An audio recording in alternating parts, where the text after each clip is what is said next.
এখনো কোনো কিছু করতে পারিনি, এরকম বাক্য কিভাবে তৈরি করতে হয়।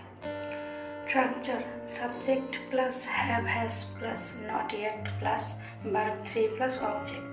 কিছু উদাহরণের মাধ্যমে আমরা আরও ভালোভাবে বুঝতে পারবো। তো without any delay let's start.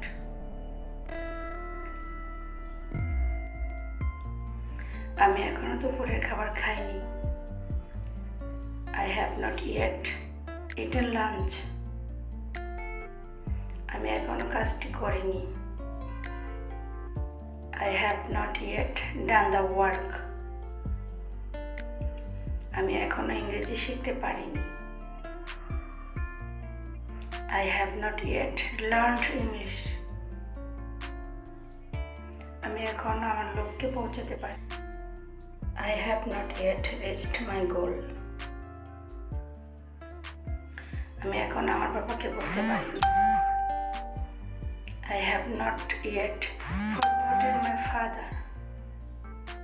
আমি এখনো সেখানে যেতে পারিনি। I have not yet gone there. আমি এখনো বইটি পাইনি।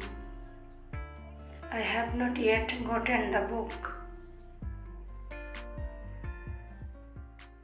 Thanks for watching the